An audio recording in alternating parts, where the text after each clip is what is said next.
Je suis vraiment content d'être avec vous autres, frères et sœurs. On n'est jamais mieux que chez soi. Vous savez, j'ai été jeudi dernier, je suis parti jeudi matin pour revenir lundi pour mon opération aux yeux. Fait que merci beaucoup parce que vos prières, parce que ça a fonctionné. J'ai une vision parfaite en ce moment. Sans lunettes, j'étais -6, -6,5, fait que j'étais très, très myope, très astigmatique, ou comment on dit ça. Mais bon, en ce moment, je vous vois, puis vous êtes tous bien beaux, fait que je suis bien content. Ouais. Donc, on va commencer en prière, puis ensuite de ça, on va commencer le message d'aujourd'hui. Merci, Éternel, pour ce précieux temps-là que j'ai avec tes enfants. Quelle simplicité on peut avoir, quel amour on peut avoir. C'est justement de ça qu'on a commencé à parler la semaine passée, puis il y a 2 semaines. Puis Seigneur, combien on a besoin d'aimer. Combien, je veux dire, on a besoin d'apprendre à aimer. On est loin, loin, loin d'aimer comme tu aimes, Seigneur. Accorde-nous cet amour-là. Par la prédication de ta parole, Seigneur, crée quelque chose dans nos cœurs qui nous fait aimer, oui, nos familles, oui, nos femmes, oui, nos enfants, oui, notre prochain, mais aussi tes enfants à toi d'une façon particulière dans le contexte de l'Église, Seigneur. Aide-nous à voir clair, aide-nous à être plus semblable à toi dans tout ce qu'on fait. Donne-moi de m'exprimer avec simplicité aujourd'hui, Seigneur, pour la plus grande gloire de ton nom. Amen. On continue aujourd'hui de méditer justement c'est quoi le membership, ou pour le dire d'une façon différente, l'adhésion et l'engagement officiel à une église locale telle qu'on le voit dans le Nouveau Testament. Vous savez, c'est ça qu'on a commencé il y a quelques semaines, le fait d'appartenir officiellement, publiquement à une église locale. C'est partout dans le Nouveau Testament, on ne reviendra pas là-dessus, mais on l'a déjà vu. Si vous n'avez pas vu les messages, je vous invite à aller les voir sur Internet, ils sont tous disponibles. Hier, par exemple, hier matin, au déjeuner des hommes, où on était pas mal, j'ai parlé avec un frère qui désirait devenir membre ici, puis il s'est demandé c'était quoi les étapes. Fait que ça m'a donné l'occasion de lui partager la vision, puis le but que j'ai avec ces prédications-là sur le membership, sur l'adhésion à l'Église locale. Puis ce frère-là m'a conseillé de le partager, ce que je lui avais dit, de le partager clairement à l'Assemblée. Puis c'est ça que je veux faire. Je veux vous partager c'est quoi mon désir et mon but derrière ces prédications-là que je fais, parce qu'il y en a déjà 3-4 de faites, ou c'est la 4e aujourd'hui, il va y en avoir encore au moins 3-4. Puis, c'est quoi je désire? C'est quoi la vision que j'ai derrière ça? C'est quoi le but? Puis, c'est ça que je prends un petit peu le temps en commençant ce matin. Vous savez qu'une prédication, le but d'une prédication, ça ne devrait jamais être uniquement d'informer dans notre tête. Là. Ça, on regarde la télé, on se fait informer, on regarde plein de choses, on lit plein de choses, c'est de l'information dans notre tête, puis ça reste là. Le but d'une prédication, c'est pas mal plus que ça. Une prédication, c'est premièrement d'exalter Dieu par la proclamation de sa parole. Puis deuxièmement, on pourrait baisser le son, s'il vous plaît. Puis deuxièmement, on pourrait monter le son, s'il vous plaît.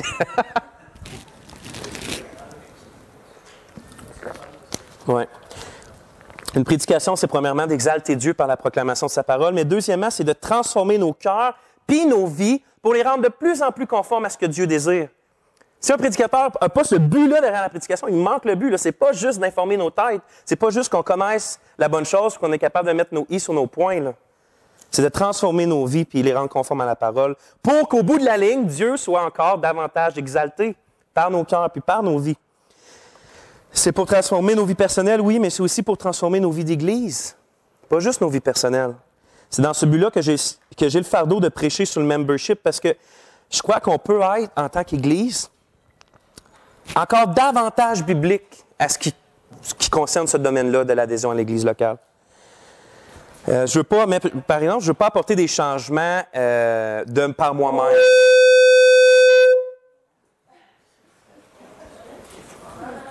C'est correct. Je ne veux pas apporter ces changements-là par moi-même, puis je veux qu'ils viennent de la parole infaillible de Dieu. Je veux qu'ils viennent de là. Je ne veux pas qu'ils viennent d'ici, puis je ne veux pas qu'ils viennent d'ici. Je veux qu'ils viennent de là, les changements.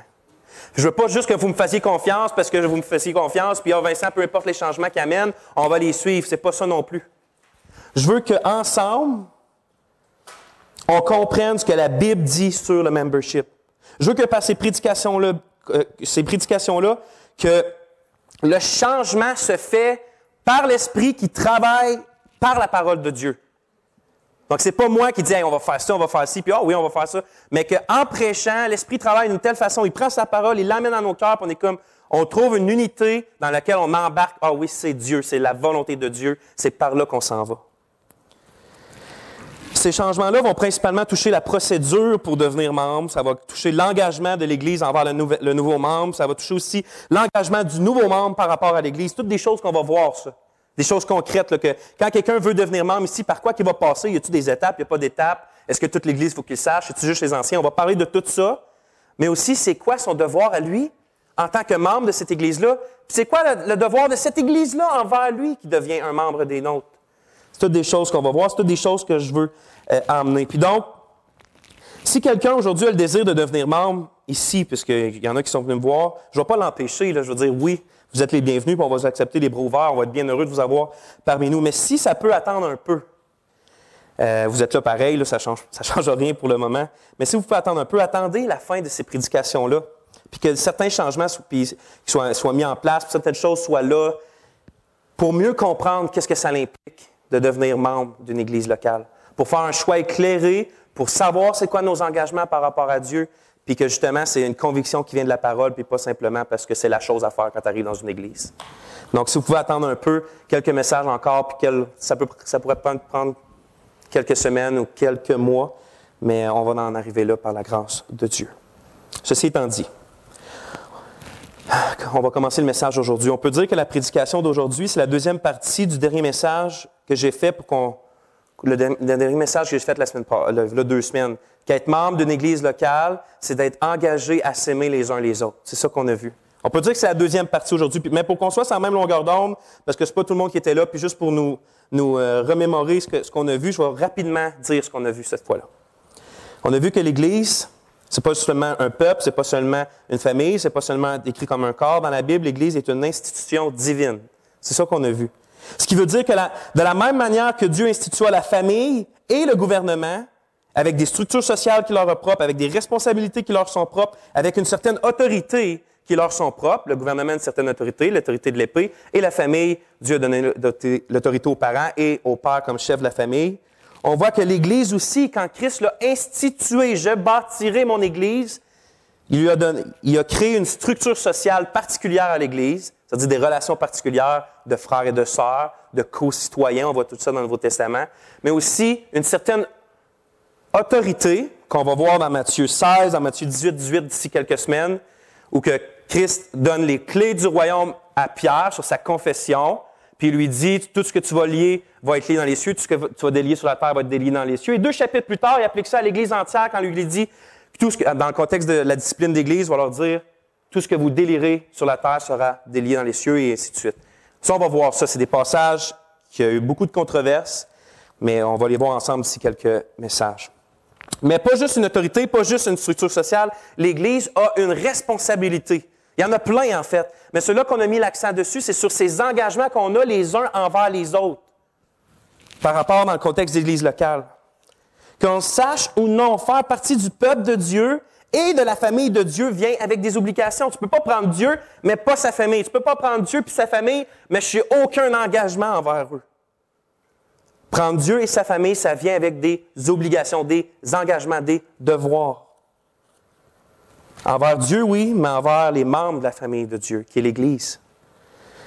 C'est quoi ces engagements-là qu'on doit avoir les uns envers les autres dans le contexte de l'Église locale? Ben, en réalité, on peut tous les résumer par ce verset-là qu'on a vu la dernière fois, dans 1 Jacques 4,11. « Bien-aimés, si Dieu nous aimant ainsi, nous aussi, nous devons nous aimer l'un l'autre. » On peut tous les engagements qu'on a les uns envers les autres, que ce soit, on va voir l'exhortation, que ce soit reprendre quelqu'un, de l'aimer, de prier, tout ça découle d'un cœur qui aime profondément les frères et les sœurs comme Dieu nous a aimés aussi. S'aimer comme Dieu nous aime, c'est ça l'engagement. Si vous voulez savoir c'est quoi l'engagement dans une église locale? C'est de s'aimer, tout simplement. C'est simple, mais c'est profond. Mais c'est de s'aimer. C'est à cause de ça qu'on a passé une grande partie de notre temps, il y a 2 semaines, à voir de quelle manière Dieu nous a aimés. Parce qu'on doit l'imiter. Dieu nous a aimés comme ça. Ainsi, nous devons nous aimer les uns les autres. Fait qu'on a passé une grande partie de la dernière prêche à voir comment Dieu nous aime. Puis c'est vraiment, laissez-moi vous le dire simplement, ça c'est encore bien plus important de savoir comment Dieu nous aime, de comment s'aimer les uns les autres. Ça découle, c'est important de s'aimer les uns les autres. mais comment Dieu nous aime, c'est vraiment important. Regardez, aujourd'hui, là, on va parler de comment s'aimer dans l'Église.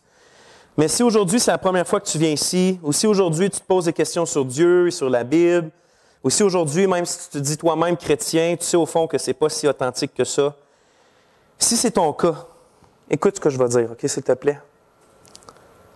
Ce que tu as absolument besoin d'entendre le matin, c'est pas de savoir qu'il faut que tu aimes les frères et les sœurs, puis comment il faut que tu les aimes. C'est pas ça que tu as besoin de savoir le matin, si c'est dans la situation dans laquelle tu es. Mais plutôt de quelle façon Dieu t'a aimé et comment il l'a fait pour le montrer, puis le manifester. Puis je vais faire une parenthèse à mon message pour parler un peu de ça. Pour te le dire simplement, lorsque Dieu dit qu'il t'aime dans la Bible, puis il le dit maintes et maintes et maintes fois que Dieu t'aime, ça ne veut pas dire que tout est correct avec toi puis que tout va bien aller dans ta vie. Puis que tu es une belle petite personne. C'est pas ça que ça veut dire. Ça veut dire que Dieu t'a aimé d'une façon si inimaginable, si époustouflante, que même s'il n'y a absolument rien qui marche avec toi par rapport à Dieu, que tout est mal par rapport à toi, même si ça c'est la réalité, Dieu a quand même fait quelque chose pour démontrer son amour envers toi. Dans la Bible, le Dieu parfaitement juste, le Dieu parfaitement pur déclare qu'en réalité, on est ses ennemis, comme notre frère l'a dit ce matin, qu'on est des rebelles, puis que sa colère est contre toi et contre moi. Mais la Bible aussi déclare que Dieu est amour, puis que dans son amour, il a pourvu un chemin afin que les hommes pécheurs comme toi et moi, encore une fois, puissent être réunis à lui pour l'éternité et sauvés de sa divine colère, et sauvés de son jugement, et sauvés de la mort éternelle, et sauvés de la honte éternelle. Puis ce chemin-là, c'est pas un chemin, le chemin que Dieu a pourvu, c'est pas un chemin dans lequel tu dois faire plein de bonnes œuvres pour te rendre à Dieu au bout, dans lequel tu dois être le meilleur de toi-même, dans lequel tu dois t'élever pour réussir à l'atteindre Dieu au bout du chemin là-bas. C'est pas ça le chemin que Dieu a pourvu. Jésus a dit, moi, je suis le chemin, la vérité et la vie. Personne ne vient au Père si ce n'est par moi. Jésus, c'est le seul chemin parce qu'il est le seul que le Père a envoyé dans le monde pour sauver le monde de ses péchés. C'est lui qui est l'unique Fils de Dieu, puis c'est le seul qui est mort en sacrifice sur une croix afin que la colère que Dieu avait contre son peuple tombe sur lui à la place.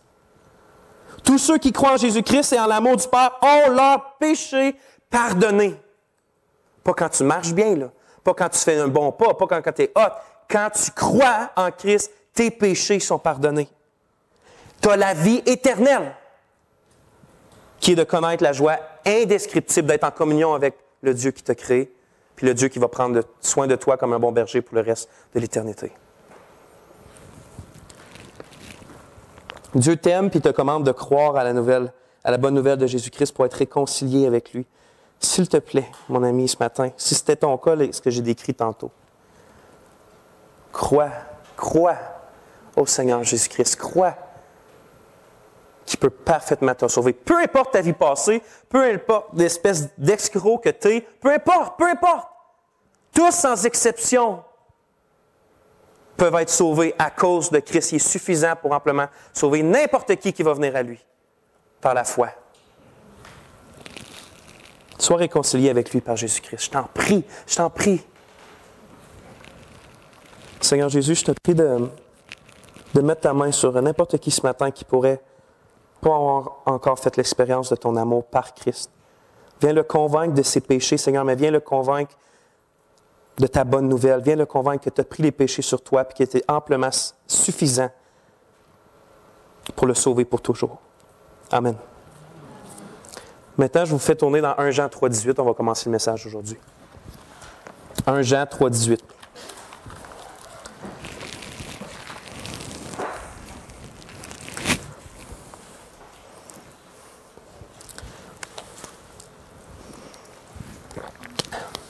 Premièrement, j'espère qu'on comprend combien l'amour est crucial si on est chrétien. Comment que ce n'est pas quelque chose de seconde classe dans la Bible ou dans le cœur de Dieu. C'est vraiment quelque chose de crucial, l'amour. Puis pour ma part, je ne crois pas que je comprenne vraiment l'importance de l'amour. En fait, je suis convaincu d'une chose, c'est que je suis loin d'aimer comme je devrais aimer. Que ce soit Dieu, mon épouse, mes enfants, que ce soit l'Église, ma famille de sang ou que ce soit le monde, s'il y a bien une chose que je suis conscient, c'est que je suis loin d'atteindre l'amour divin. J'ai entendu l'histoire d'un homme qui témoignait l'autre fois de ne pas avoir tant besoin de prière parce que tout est parfait dans sa relation avec Dieu. Je ne sais pas avec quoi il se compare, mais il ne se compare certainement pas avec l'amour de Dieu.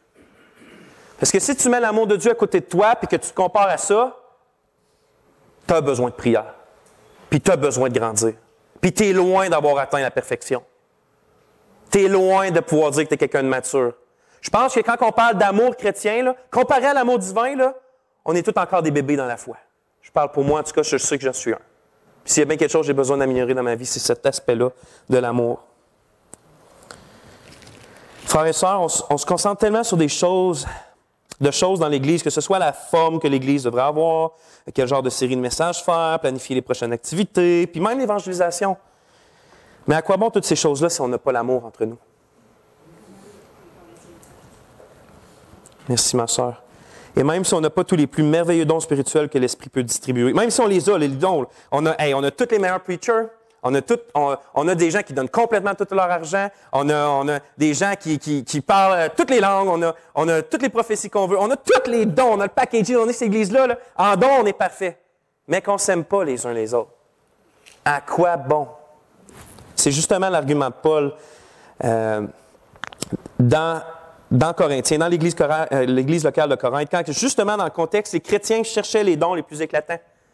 Les dons parlant en langue, tous les dons les plus éclatants, les Corinthiens les cherchaient, puis Paul va leur dire, en 1 Corinthiens 13, 1, 3, « Si je parle dans les langues des hommes et des anges, mais que je n'ai pas l'amour, je suis comme un cuivre qui résonne ou comme une cymbale retentissante. Et si j'ai le don de prophétie, et si je connais tous les mystères et possède toute la connaissance, si j'ai toute la foi de manière à transporter des montagnes, mais que je n'ai pas l'amour, je ne suis rien. » Et même si je distribuais regardez bien celle-là, même si je distribuais en aliment tous mes biens, et si je livrais mon corps pour être brûlé, mais que je n'ai pas l'amour, cela ne m'est d'aucun profit. Et Dieu ne va pas être glorifié. C'est spécial quand même qu'on peut, Paul insinue qu'on peut se sacrifier, donner notre corps, puis pas aimer. Moi, ça m'allume un système d'alarme dans ma tête. On peut faire des choses extrêmement bonnes qui finalement valent rien à cause qu'il n'y a pas l'amour derrière ça. Ça montre-tu sur quoi qu'on devrait se concentrer en tant qu'Église locale, puis dans nos vies personnelles? Si tu n'aimes pas ton épouse, quel genre de mari que tu es au bout de la ligne? Si tu n'aimes pas tes enfants, quel genre de père que tu es? Mais si on ne s'aime pas les uns les autres, quel genre d'Église on est? Si on n'a pas l'amour, la réalité, pour le dire crûment, c'est qu'on n'est rien, pantoute. On n'est rien du tout. On peut prendre la forme qu'on a, on peut avoir les meilleures séries de prédications, on peut avoir les meilleures activités. Si on ne s'aime pas, on n'est rien, pantoute. On est une coquille vide. On promet des belles choses, on sent beau de l'extérieur, mais en dedans, on est complètement vide. Il n'y a rien de véritable à offrir. L'amour est crucial, c'est pourquoi l'adhésion à l'Église locale aussi est cruciale. Vous savez que j'aime beaucoup Paul Washer, c'est un missionnaire et un prédicateur influent. Puis j'ai pas honte à dire que ça a été une des plus grandes influences dans ma vie, ça l'est encore. Puis cette semaine, je l'écoutais raconter comment il a vécu l'épreuve qu'il a eue il y a bientôt 1 an et demi. Paul Washer a maintenant 57 ans, puis il a 4 enfants, puis sa dernière a environ 3 ans. C'est-à-dire que faites le calcul, il l'a eu environ à 54 ans. Puis il était chez eux dans le bois quand il a subi une crise cardiaque majeure, massive. Il y a 1 an et demi environ. Puis en fait, 3 fois son cœur a arrêté de battre pendant assez longtemps. 3 fois, les médecins ont dû le ramener à la vie, le réanimer. Puis il a été dans le coma quelques jours même, puis la réhabilitation, même après 1 an et demi, est encore extrêmement dure. Il n'a pas prêché depuis ce temps-là, puis il a dit qu'il n'est pas prêt de reprêcher avant un bout de pareil. Là. Même s'il pouvait prêcher 11 fois en 6 jours, des choses comme ça. Mais ce que je veux faire, c'est que je ne veux pas te parler de sa crise cardiaque et tout ça. Ce que je veux partager, c'est la première chose qu'il a médité dans son cœur lorsqu'il a commencé à revenir conscient et qu'il veut savoir qu'est-ce qui se passe, puis il est à l'hôpital. C'est ça qu'il dit que fut une de ses premières pensées. Qu'est-ce que je dois faire différemment maintenant? Il se réveille, il catch qu'il est à l'hôpital, crise cardiaque majeure, passé 3 fois. Il est mort 3 fois. Il dit qu'il n'a pas été au 3e ciel en passant. Il est mort 3 fois. Il se réveille, qu'est-ce que je peux faire différemment maintenant, Seigneur? Puis je vous dis maintenant la réponse qu'il donne. Je vais vous dire la réponse qu'il donne, mais je veux donner un conseil, puis surtout à ceux qui sont plus jeunes aujourd'hui. Quand il y a un homme avec autant d'expérience parle sérieusement sur la vie chrétienne après qu'il soit mort 3 fois, la sagesse crie, écoute ce qu'il a à dire. Voici sa réponse. Il dit, après qu'il dit, qu'est-ce que je dois faire différemment, ce qui est conclu, il dit, l'amour. Aime plus ton Dieu de tout ton cœur, de toute ton âme, de toute ta force et de toute ta pensée. Et chercher à cultiver cette sorte d'amour. C'est ce qu'il dit qu'il veut pour lui-même. Ensuite, aimer les gens. Et pas ce genre de glamour super spirituel. Mais avec ma fille, par exemple, c'est lui qui parle, là. Elle aime jouer aux jeux de table. C'est de ça que je parle. Prendre plus de temps à jouer aux jeux de table. Prendre plus de temps à parler avec mon fils avant qu'il parte de la maison. Frères et sœurs, s'il y a personne qui quitte une église, il n'y a personne qui met fin à une relation, il n'y a personne qui est sur son lit de mort puis qui regrette d'avoir trop aimé dans sa vie. C'est tout le contraire. Frères et sœurs, n'oubliez pas l'amour. L'amour. On va retourner maintenant à notre premier passage de 1 Jean 3,18 qui dit, on lit ensemble, « Enfants, ces gens qui parlent, n'aimons pas en parole, ni avec la langue, mais aimons en action et en vérité. » L'amour chrétien ne se résume pas à des sentiments et à des belles paroles. C'est pas l'amour hollywoodien où, hey, t'aimes vraiment quelqu'un quand tu sens des super hot papillons dans toi, là. C'est pas l'amour chrétien, ça. Puis de dire, ah, je t'aime, puis je t'aime, puis je t'aime, puis je t'aime, c'est bien plus profond que ça, l'amour chrétien. L'amour chrétien aime en action et en vérité, que Jean nous dit. Ce qui veut dire que l'amour chrétien est véritable et authentique en vérité. C'est pas un fake, c'est pas une hypocrisie. Il aime en vérité et il se manifeste toujours de façon concrète par des œuvres d'amour. Il ne reste pas dans la bouche, l'amour chrétien. Il ne reste pas sur une lettre, l'amour chrétien. Il ne reste pas dans un livre de théologie, l'amour chrétien. Il se manifeste toujours en action. Parce qu'il est vérité aussi, en action et vérité. S'il est authentique, s'il est vrai, il se manifeste toujours par des œuvres d'amour. C'est pour ça que si tu aimes en vérité, tu vas aimer en action. C'est pour ça que le titre de mon message s'appelle « Les manifestations de l'amour que nous avons les uns pour les autres ». Regardez, je n'ai pas dit l'amour qu'on doit avoir les uns pour les autres. Le Nouveau Testament implique qu'un chrétien aime ses frères et sœurs. On l'a vu dans le dernier message. C'est pas « je suis un chrétien, mais j'aime pas mes frères et sœurs ». Non, si tu n'aimes pas tes frères et sœurs, tu n'es pas un chrétien. Point de la ligne, c'est ça que j'en dis. C'est pour ça que j'ai dit, par exemple, on peut se concentrer sur la façon de cultiver cet amour-là qu'on a véritablement pour les frères et les sœurs et comment que la Bible montre qu'elle se manifeste, cet amour-là. Parce qu'elle ne reste pas ici. Alors, c'est bien beau parler d'amour, d'écrire dans notre confession de foi de l'Église que l'amour règne ici, puis de dire sans cesse on s'aime, on dit chanter qu'on s'aime.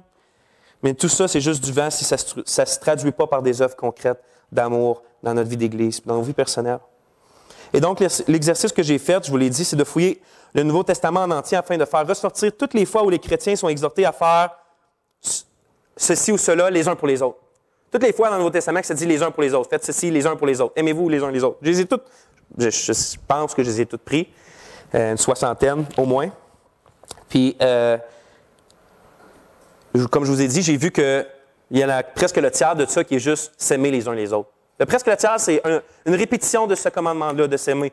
Fait que j'ai vu quand je les ai placés par catégorie que finalement, le reste, mettons les 40 au lieu des 20, c'est simplement des expressions de cet amour-là qui se traduit concrètement, de s'édifier les uns les autres, de se reprendre les uns les autres, de prier les uns pour les autres, de se recevoir les uns les autres, embrassez-vous les uns les autres, attendez-vous les uns les autres.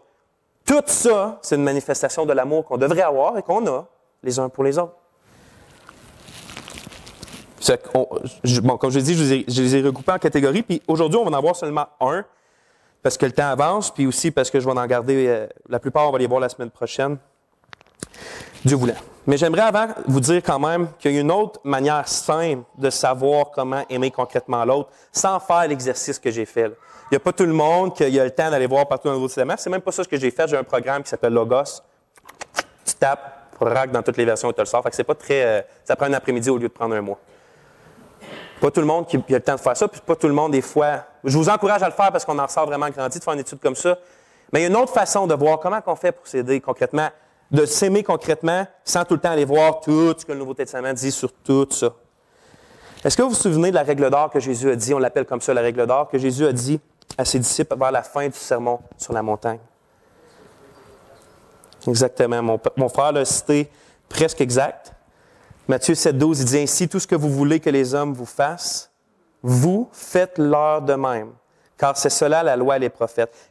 Quand il dit ainsi, il est à la fin du sermon de la montagne, il dit ainsi pour tout ce qu'il vient de dire. Ainsi, il nous a appris c'était quoi être citoyen du royaume.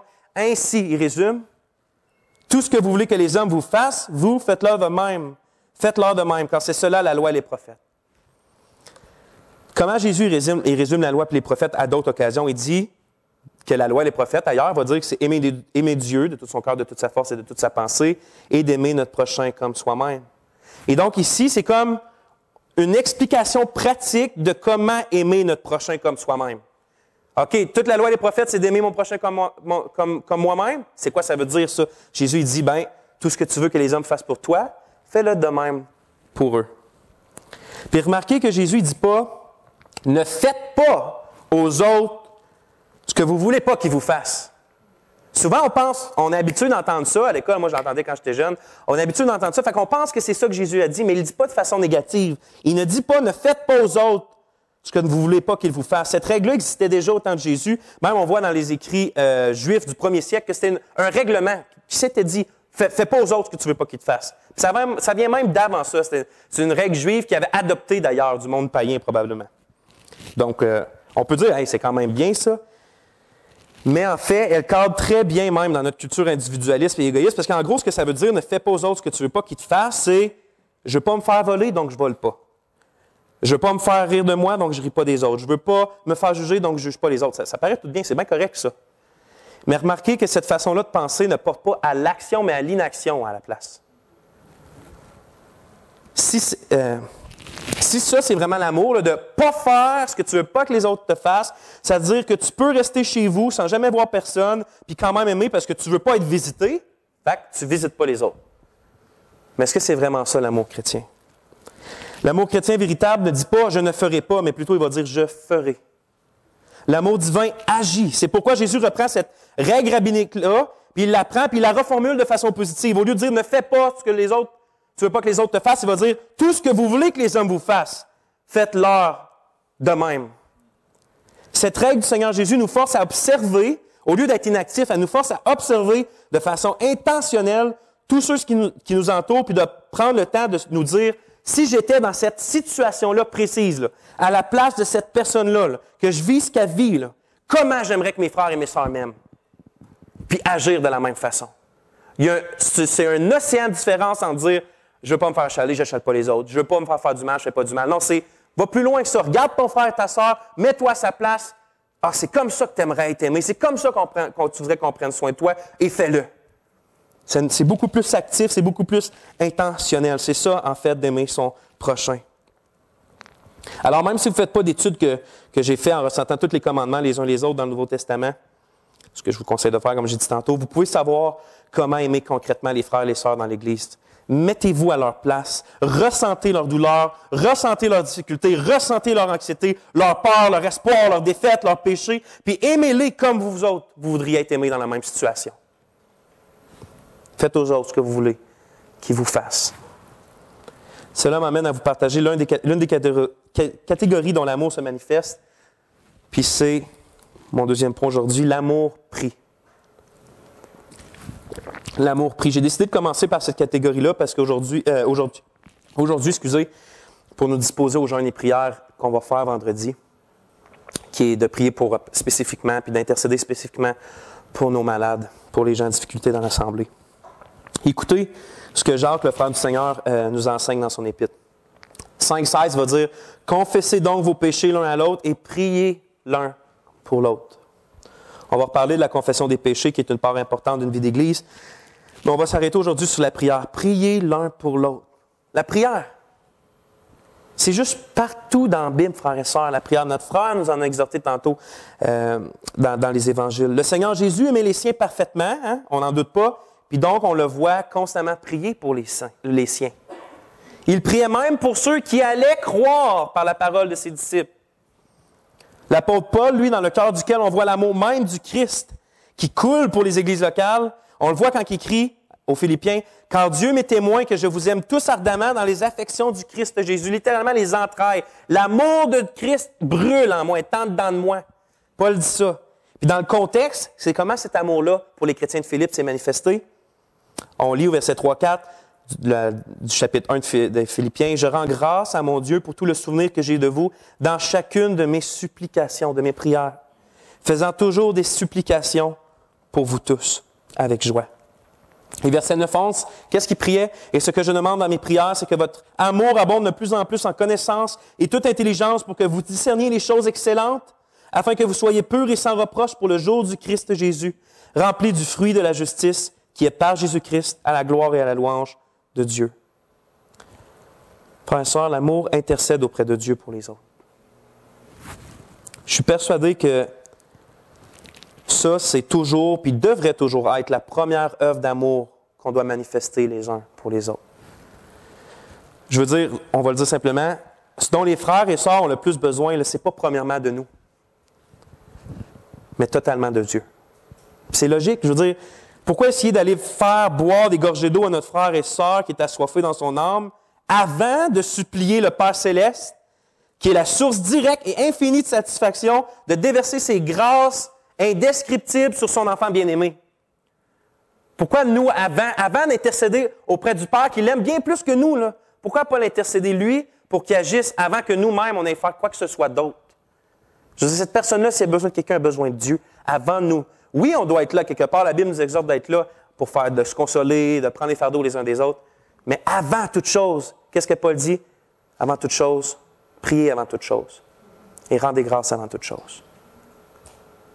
L'amour doit premièrement se manifester toujours par l'intercession. L'amour intercède auprès de Dieu pour les autres, et c'est ça l'une des plus grandes preuves d'amour.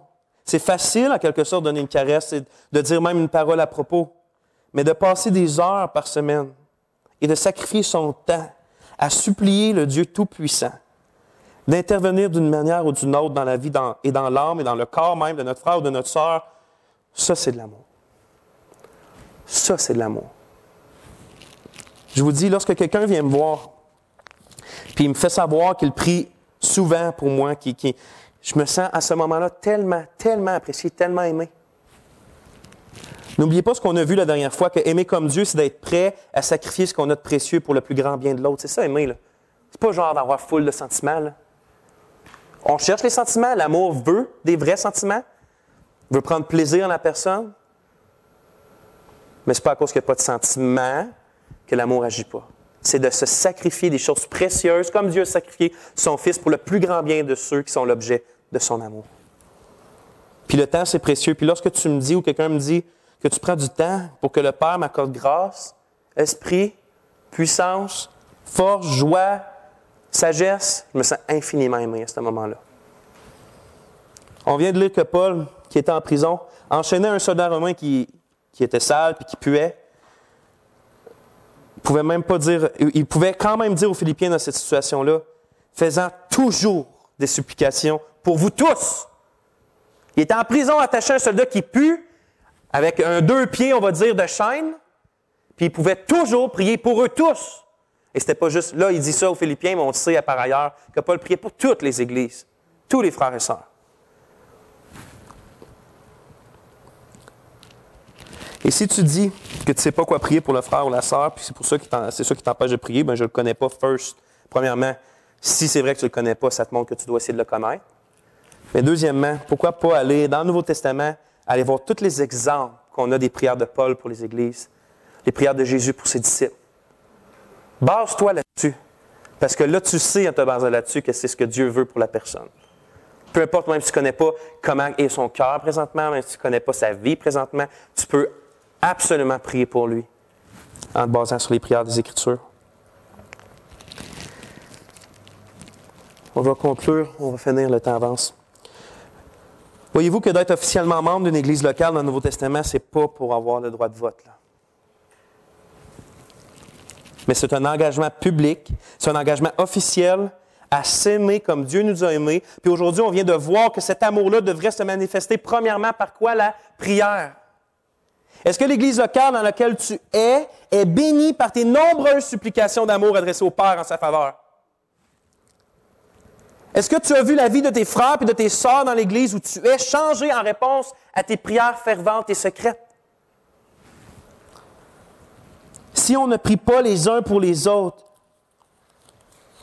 puis pas juste dans les drames qui arrivent, là, mais en tout temps, on fait même pas le commencement de ce que c'est réellement le membership biblique, l'adhésion à l'église locale, qui est un engagement à s'aimer les uns les autres. Une Église qui va traverser les générations est une Église en santé. Puis une Église en santé, c'est une Église dont les membres sont engagés à s'aimer les uns les autres. Puis l'un des fruits de cet amour-là, comme on l'a dit, est la prière. Sommes-nous engagés à prier les uns pour les autres, frères et sœurs? Sommes-nous engagés à prier les uns pour les autres? Que Dieu vous remplisse de sa joie, frères et sœurs, je vous aime. Seigneur Jésus, aujourd'hui, on a vu quelque chose, un peu de ta parole. Combien qu'on est loin d'aimer toi ou les frères et les sœurs comme tu nous aimes, mais Seigneur, tu peux tout faire. Tu peux faire au-delà de ce qu'on demande et de ce qu'on s'imagine. Donc, Seigneur, viens nous remplir de ton amour divin, je t'en prie. Que cette Église-là soit encore connue dans 100 et 200 ans si tu n'es pas revenu, Seigneur, pour une Église qui a tenu bon dans l'amour les uns pour les autres. Oh Seigneur, viens travailler nos cœurs pour la plus grande gloire de ton nom, Jésus-Christ. Amen. Merci, frères et sœurs.